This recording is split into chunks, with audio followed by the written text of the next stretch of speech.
రాజా దశరథో నామ రథకుంజరవాజిమాన్ పుణ్యశీలో మహాకీర్తి ఇక్ష్వాకూణాం మహాయశాః. మళ్ళీ రామకథని ప్రారంభించారు. సుందరకాండ బలమంతా రామకథా బలమే. ఒక్క చోట చెప్పినట్టు ఇంకొక చోట చెప్పరు. అంటే కథని మార్చేస్తారని కాదు, ఎక్కడ ఎంతవరకు అవసరమో అంతవరకు తీసుకుంటూ ఉంటారు అని మొదలుపెట్టారు. ఒకానొకప్పుడు మహానుభావుడు, పుణ్యమైనటువంటి వర్తన కలిగిన వాడు, రుజుస్వభావము కలిగినటువంటి వాడు, అనేక పుణ్యకార్యములు చేసిన వాడు, యజ్ఞయాగాది క్రతువులు చేసిన వాడు, కొన్ని లక్షల ఏనుగులు గుర్రములు సంపదగా కలిగిన వాడు, కోసల రాజ్యమును పరిపాలించిన వాడైన దశరథ మహారాజు గారికి కలిగిన 9 పుత్రులలో పెద్దవాడైన రామచంద్రమూర్తి తండ్రిని సత్యవాక్యమునందు నిలబెట్టడం కోసమని ఆయన ఆజ్ఞాపించిన విధంగా 14 సంవత్సరముల దండకారణ్యంలో వసించడం కోసం భార్య అయిన సీతమ్మతో తమ్ముడైన లక్ష్మణుడితో కలిసి అరణ్యవాసానికి వచ్చి 14,000 మంది కరదూషణాదులను సంహరించి జనస్థానంలో ఉండగా రాక్షస సంహారం చేశాడని మనసులో కోపం పెట్టుకున్నటువంటి రావణాసురుడు మారీచుడనబడేటటువంటి రాక్షసుడిని ప్రేరేపించి ఒక మాయామృగ రూపంలో పంపించి సీతమ్మని లోభపెట్టి రామలక్ష్మణుల్ని దూరం చేసి సీతమ్మని అపహరించి తెచ్చి ఈ లంకాపట్టణంలో బంధించి ఉంచాడు. ఆ తల్లిని అన్వేషించడానికి సుగ్రీవుడు అన్ని దిక్కులకి వానరులను పంపగా దక్షిణ దిక్కునకి అంగదుని నాయకత్వంలో వచ్చిన కొన్ని వేల వానరులు సముద్రాన్ని దాటలేక ఉత్తర దిక్కున ఉండిపోతే నేను 100 యోజనముల సముద్రమును గడచి ఈవలి ఒడ్డుకు వచ్చిన దక్షిణ దిక్కున ఈ లంకాపట్టణంలో శింశుపావృక్షం మీద కూర్చుని ఈ చెట్టు కింద కూర్చున్న సీతమ్మ ఎటువంటి అలంకారంతో, ఎటువంటి కాంతితో, ఎటువంటి నగలతో, ఎటువంటి ప్రభావంతో ఉంటుందని రామచంద్రమూర్తి చేత నాకు చెప్పబడిందో, యథారూపాం యథావర్ణాం యథా లక్ష్మీంచ నిశ్చితాం అశ్రోషం రాఘవస్యాహం సేయమాసాదితామయా, అటువంటి సీతమ్మ నా చేత చూడబడినది అని ఆగిపోయారు. ఇది తల్లికి తెలుసున్న కథే. కానీ అటువంటి సీతమ్మ నా చేత చూడబడినది అనేటప్పటికీ ఆవిడకి ఒక్కసారి జీవితం మీద ఆశ కలిగింది. ఆ తల్లి వెంటనే ఆనందపడిపోయి నిశమ్య సీతావచనం కపేశ్చ దిశశ్చ సర్వాః ప్రదిశశ్చ వీక్ష్య స్వయం ప్రహర్షం పరమం జగామ సర్వాత్మనా రామమనుస్మరంతి. ఆవిడ వెంటనే రామచంద్రమూర్తిని మనసులో తలుచుకుని పరమానంద భరితురాలైపోయింది. 10 నెలల తర్వాత రామకథ వినపడింది. 10 నెలల తర్వాత రామచంద్రమూర్తి యొక్క నామం వినపడింది. ఎవడు రాయి మహానుభావుడు రామచంద్రమూర్తి కథ చెప్పినవాడు అని అన్ని దిక్కులకి పరికించి చూసింది. ఒక్కసారి ఆవిడ 4 దిక్కులకి చూసి, కింద చూసి, పైకి చూసింది. సాతిర్యగూర్త్యంచ తథాప్యధస్తాత్ నిరీక్షమానా తమచింత్య బుద్ధిం దదర్శ పింగాధిపతే రమాత్యం వాతాత్మజం సూర్యమివోదయస్తం. ఉదయాద్రి మీద వెలిగేటటువంటి బాలభానుడు ఎలా ఉంటాడో అటువంటి ప్రకాశంతో మహాబుద్ధిశాలి సుగ్రీవుని సచివుడు, బంగారు కన్నులతో మెరిసిపోతున్నవాడు, పిల్లి పిల్లంత ఉన్నవాడు. తతశాకాంతరేలీనం దృష్ట్వా చలిత మానస వేష్టితార్జున వస్త్రం తం విద్యుత్ సంఘాత పింగళం, తెల్లటి బట్టలు కట్టుకున్నవాడు, పగడాల ముద్దలాంటి మూతితో ఉన్నవాడు, ఆకులలోంచి తొంగి చూస్తున్నవాడు, ఉదయభానుళ్ళ వెలిగిపోతున్నవాడైనటువంటి ఆ చిన్ని హనుమ యొక్క స్వరూపాన్ని తల్లి ఒక్కసారి చూసి ఆశ్చర్యమునకు లోనైంది. సీతమ్మ తల్లి ఈ హనుమని దర్శించినటువంటి ఘట్టం ఏదుందో దీన్ని సిద్ధిసర్గ అని పిలుస్తారు పెద్దలు. ఇది విన్నంత మాత్రం చేత సీతారామచంద్ర ప్రభువు యొక్క, హనుమ యొక్క అనుగ్రహం కలుగుతుంది. సాదదర్శ కపిం తత్ర ప్రసృతం ప్రియవాదినం పుల్లా శోకోత్కరాభాసం తప్త చామీకరేక్షణం సాధదృష్ట్వా హరిశ్రేష్టం వినీత వదవస్థితం మైథిలీ చింతయామాస విస్మయం పరమంగత. ఆ తల్లి పుష్పించినటువంటి అశోక వృక్షానికి ఉన్న పుష్పం ఎలా ఉంటుందో అలా ఉన్నటువంటి ఆ హనుమ యొక్క స్వరూపాన్ని చూసి ఆ తల్లి ఒక్కసారి విస్మయానికి లోనైపోయింది. ఏమిటి, నాకేమిటి, కోతి కనపడ్డం ఏమిటి అని ఆశ్చర్యపోయింది. అహో భీమవిదం రూపం వానరస్య దురాసదం దుర్నిరీక్షమితి జ్ఞాత్వా పునరేవ మమోహస విలలాప భృశం సీత కరుణం భయమోహిత రామ రామేతి దుఃఖార్త లక్ష్మణీతి చ భామిని రురోద బహుదా సీత మందం మందస్వరాసతి సాతం దృష్ట్వా హరిశ్రేష్టం వినీత వదుపస్థితం మైథిలీ చింతయామాస స్వప్నోయమితి భామిని. ఆ తల్లి ఒక్కసారి ఆ భీమరూపుడైనటువంటి ఆ హనుమని చూసి చాలా విస్మయాన్ని పొందినదై, ఇటువంటి కోతి నాకు కనపడింది, స్వప్నంలో కోతి కనపడకూడదు, దుర్నిమిత్తం అంటారు, కాబట్టి నాకు కలలో కోతి కనపడింది, కనపడినటువంటి కోతి నాకు ఇటువంటి రామకథ చెప్పింది కానీ అని ఆ తల్లి అనుకుంటోంది. స్వప్నే మయాయాం వికృతోద్యదర్ష్ట శాఖాం మృగాశాస్త్రగణైర్నిషిద్ధ స్వస్యస్తు రామాయ సలక్ష్మణాయ తథాపితుర్మే జనకస్య రాజ్ఞః. కలలో కోతి కనపడకూడదంటారు కానీ కోతి కనపడింది. అసలు నిద్ర పట్టని నాకు కల ఎక్కడి నుంచి వస్తుంది? నిద్ర పడితే కదా కల రావడం, కల వస్తే కదా కలలో కోతి కనపడ్డాం. పైగా ఆ వానరం మాట్లాడిన మాటలు నాకు స్పష్టంగా వినపడుతున్నాయి. కానీ నన్ను మోహమునకు గురి చెయ్యడానికి మళ్ళీ ఈ రూపంతో ఎవరైనా వచ్చారేమో అనుకుని ఇది వేటు పడిపోవడం అంటే. ఆవిడ మనసు అటువంటి ఉద్విగ్నతకి లోనైపోయింది. అనుకుని ఆ తల్లి అంది, ఒకవేళ నిజంగా ఈ కపివరుడు చెప్పినటువంటి కథ నిజమైతే, నిజంగా ఇంత శుభం జరిగి ఉంటే, ఒకవేళ కలలో కోతి కనపడకూడదు అని శాస్త్రం కాబట్టి, ఒకవేళ నిజంగా నాకు కలలోనే కనపడి ఉంటే నాకు ఏదో పెద్ద ఆపద సంభవిస్తోందని గుర్తు. నాకు ఆపద అంటే నా ఆపద ఆపద కాదు, ఇది పాతివ్రత్యం అంటే. రామునికి ఆపద నాకాపద ఇంకొకటి ఉండదు. రాముని ఆపదే నా ఆపద. కాబట్టి స్వస్యస్తు రామాయ సలక్ష్మణాయ, లక్ష్మణునితో కూడిన రాముడు శుభముగా సంతోషముగా ఉండుగాక. తథాపితుర్మే జనకస్య రాజ్ఞః, ఇది ఆడపిల్ల యొక్క హక్కు. మా నాన్నగారు జనక మహారాజు గారు సుఖముగా ఉండుగాక. ముందు మిట్టినింటి వారిని తలుచుకోవాలి, తర్వాత పుట్టింటి వారిని తలుచుకోవాలి. రెండు వంశములు సంతోషముగా ఉండుగాక అనుకుని నాకు నిద్రేరాంది కల ఎక్కడి నుంచి వచ్చింది? కాబట్టి నేను కలలో చూడలేదు, నేను రామవిరహంతో బాధపడుతున్నాను. ఇటువంటప్పుడు నాకు ఈ రామకథ వినపడుతోంది, పైగా స్పష్టమైన రూపంతో నాకు ఈ వానరం కనపడుతోంది అని ఆ తల్లి ఒక్కసారి నమస్కారం చేసింది. నమోస్తు వాచస్పతయే సవజ్రిణి స్వయంభువే చైవ హుతాశనాయ చ అనేన చోక్తం యదిదం మమగ్రతో వనౌకసా తచ్చ తదాస్తు నాన్యథా అంది. ఆ తల్లి సీతమ్మ అంటే సీతమ్మే. ఆవిడంది నమోస్తు వాచస్పతయే సవజ్రిణి, నేను బ్రహ్మగారికి నమస్కరిస్తున్నాను, బృహస్పతికి నమస్కరిస్తున్నాను, ఇంద్రుడికి నమస్కరిస్తున్నాను, అగ్నిహోత్రుడికి నమస్కరిస్తున్నాను, నేను విన్న మాటలు నిజమగుగాక. ఏమీ నలుగురికి ఎందుకు నమస్కరించాలి అంటే, ఎప్పుడూ సత్యవాక్కుని సత్యముని పాటించమని దేవతలకందరికీ చెప్పేటటువంటి గురువు బృహస్పతి. అందుకని ఆయన వాక్కుల చేత సంస్కరిస్తాడు.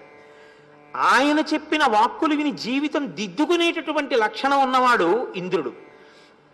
చతుర్ముఖ బ్రహ్మగారు లోకమునకంతటికి ప్రమాణమైనటువంటి వేదవాక్కుని ఆధారంగా చేసుకుని ఎప్పుడూ వేదవాక్కుని వల్లిస్తూ సృష్టి చేస్తూ ఉంటారు.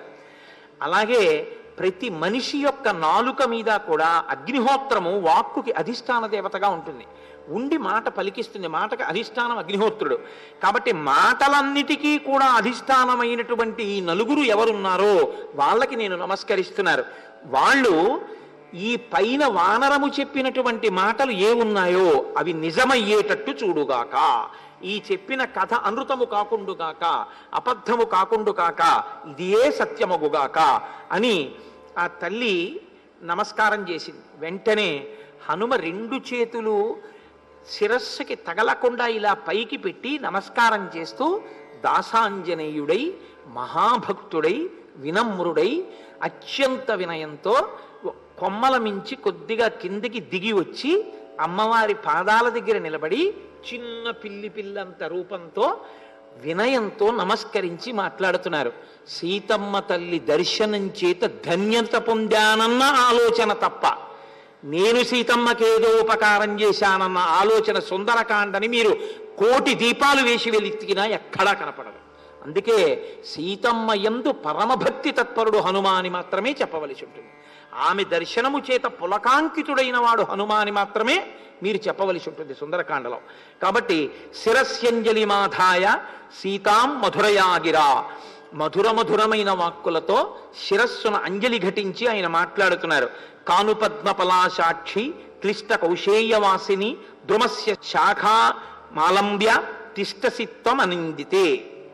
అమ్మా, ఎవరమ్మా పద్మముల వంటి కన్నులు కలిగి ఉన్నావో, నలిగిపోయినటువంటి పట్టుబట్ట కట్టుకున్నావో, ఆ అశోక వృక్షము యొక్క కొమ్మని ఊంచి శరీరమును దానికి ఆధారం చేసి నిలబడి ఉన్నావు తల్లి, నువ్వు సురాణాం వా నాగ గంధర్వ రక్షసాం యక్షాణం కిన్నెరాణం వా కాత్వం భవసి శోభనే కోను పుత్ర పితా భ్రాత భర్త వాతే సుమధ్యమే అస్మాల్లోకాదముం లోకం గతత్వమునుశోచసి రావణేన జనస్థానాత్ బలాదపహృతాయది సీతాత్మసి భద్రంతే తన్మమా చక్షపృచ్ఛతః.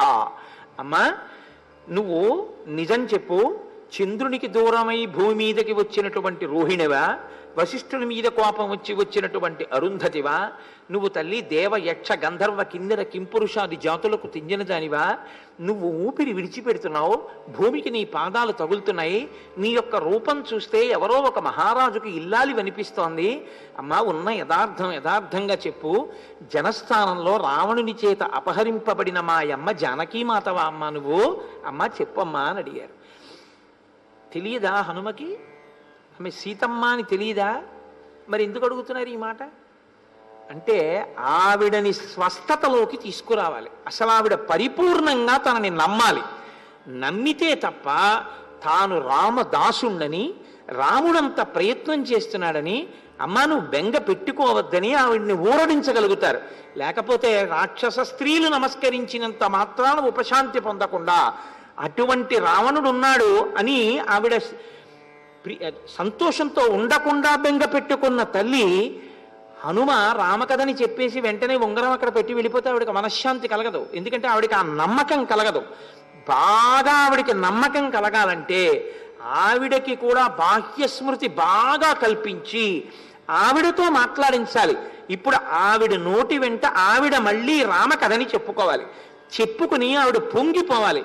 పొంగి పరవశించిపోయి పూర్తిగా బాహ్య స్మృతిని పొంది తాను రామభక్తుడని, ఆయన పట్ల ఆ ప్రేమని, ఒక పుత్ర సదృశమైనటువంటి ప్రేమని పొంది అరమరిక లేకుండా మాట్లాడడానికి, హనుమ చెప్పింది అనుమానం లేకుండా నమ్మడానికి ఆవిడ సిద్ధపడితే అప్పుడు తాను వెళ్ళి రాముణ్ణి తీసుకొచ్చేంత వరకు ఆవిడ ప్రాణములతో నిలబడుతుంది. లేకపోతే నిలబడదు. అందుకని వెంటనే ఉంగరం ఇవ్వలేదు తప్ప దానికి వేరు కారణాలు ఏమి ఉండవు. కాబట్టి అమ్మా, ఎవరమ్మా నీ తండ్రి, ఎవరమ్మా నీ అన్నదమ్ములు, ఎవరమ్మా నీ భర్త? అమ్మా, ఒకవేళ నువ్వు జనస్థానంలో రావణుని చేత అపహరింపబడిన సీతమ్మవా తల్లి, నాకు చెప్పవలసింది అని అడిగారు. ఆ తల్లి ఎంతటి ధర్మమూర్తి, నరకాంతగా అనుగమిస్తోంది కదండి రామచంద్రమూర్తిని.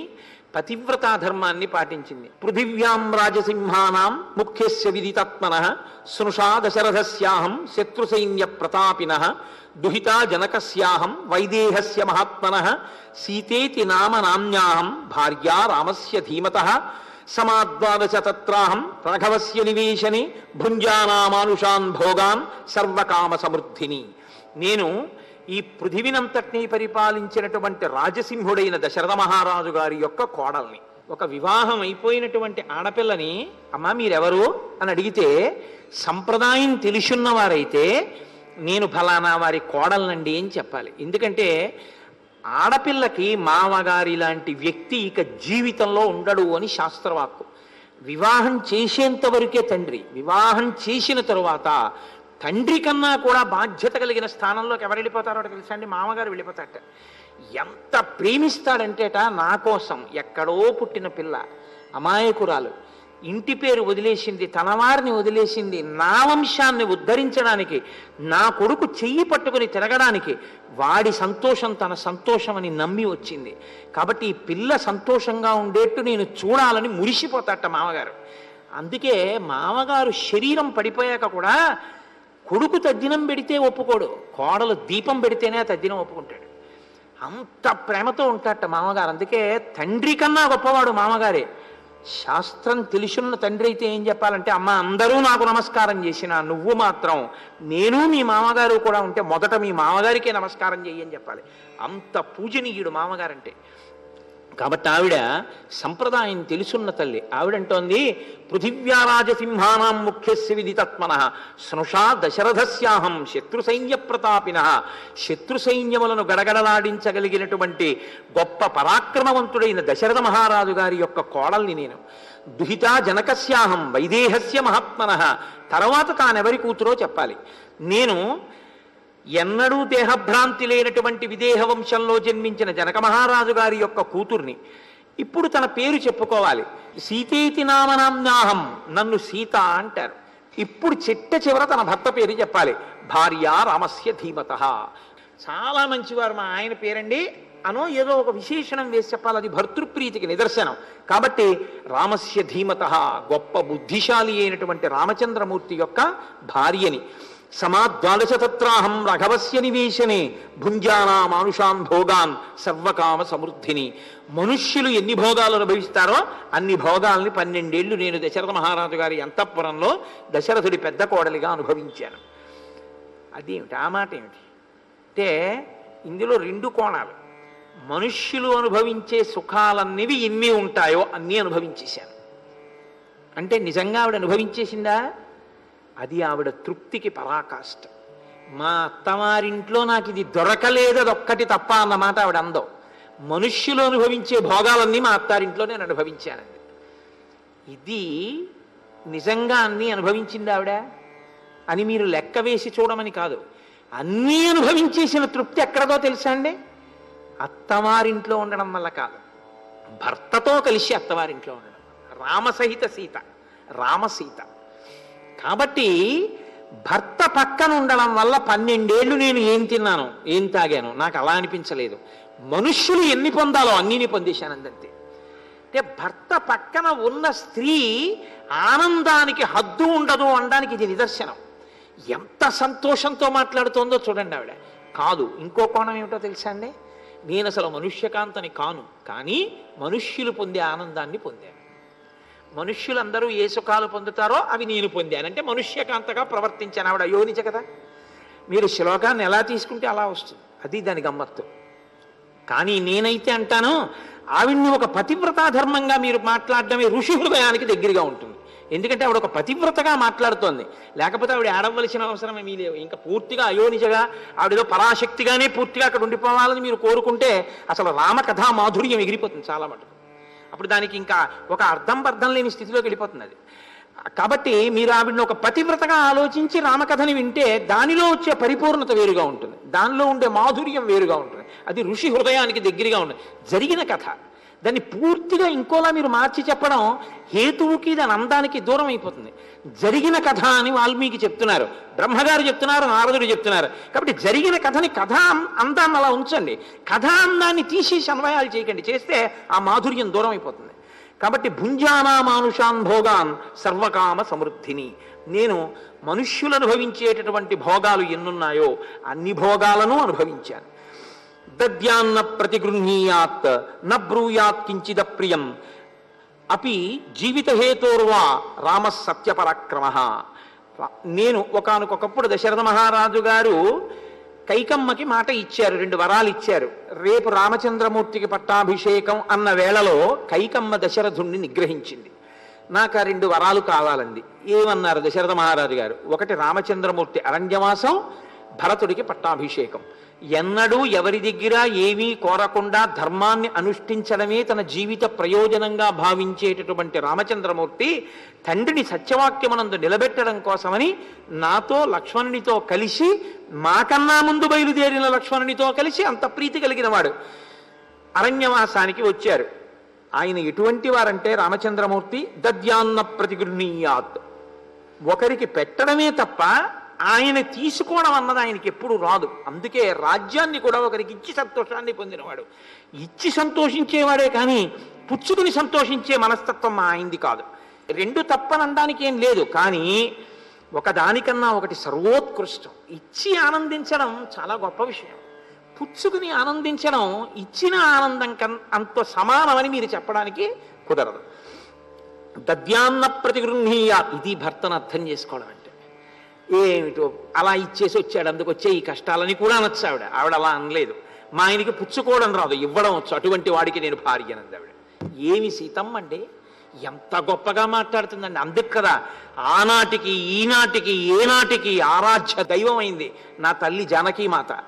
దద్యాన్న ప్రతిగృహీయాత్ నబ్రూయాత్ కించిద ప్రియం, ఎన్నడూ ఇతరులకు అప్రియమైన మాట నా స్వామి మాట్లాడరు. అపి జీవితహేతోర్వా రామ సత్యపరాక్రమ, అది ఎంత కష్టమైనదైనా కావచ్చు, కానీ ఆయన మాత్రం సత్యమునకు కట్టుపడతాడు. ఆయన పరాక్రమమే సత్యపరాక్రమము. అటువంటి రామచంద్రమూర్తితో కలిసి నేను ఇక్కడికి వస్తే, అదిగో ఆ రావణుడు అపహరించి తీసుకొచ్చి నన్ను ఇక్కడ ఉంచాడు. 2 మాసములు గడువు పెట్టాడు. కానీ ఆ గడువు పూర్తవగానే నేను ఆయన కోరుకున్నట్లు ప్రవర్తించకపోతే నన్ను సంహరించి భక్షిస్తానని ప్రతిజ్ఞ చేసి ఉన్నాడు. అంటే వెంటనే స్వామి హనుమన్నారు, అహం రామస్య సందేశాత్ దేవీ దూతస్తవాగత వైదేహీ కుశలీ రామ త్వాం చ కౌశలమబ్రవీత్ యో బ్రహ్మమస్త్రం వేదాంశ్చ వేద వేద విదాంవర సత్వాం దశరథీ రామో దేవీ కౌశలమబ్రవీత్ లక్ష్మణశ్చ మహాతేజ భర్తుస్తేను చరప్రియ కృతవాన్ శోక సంతప్త శిరసాతేభివాదనం. అమ్మా, నేను రాముని యొక్క దూతగా వచ్చానమ్మా, రామచంద్రమూర్తి నిన్ను కుశలం అడగమన్నారమ్మా అన్నారు. తప్ప మళ్ళీ వెంటనే ఉంగరం ఇవ్వలేదు ఆయన. నిన్ను కుశలం అడగమన్నారమ్మా. ఎందుకని ఆవిడ బాగా స్వాంతన పొందాలి. బ్రహ్మాస్త్రములు తెలుసున్నవాడమ్మా, వేదాంగములు తెలుసున్నవాడమ్మా రామచంద్రమూర్తి. అటువంటి రామచంద్రమూర్తి కౌసల్యాకుమారుడైనటువంటి దాశరథి నిన్ను క్షేమం అడగమని చెప్పాడు. సర్వం శ్రీ ఉమామహేశ్వర పరబ్రహ్మార్పణమస్తు. స్వస్తి.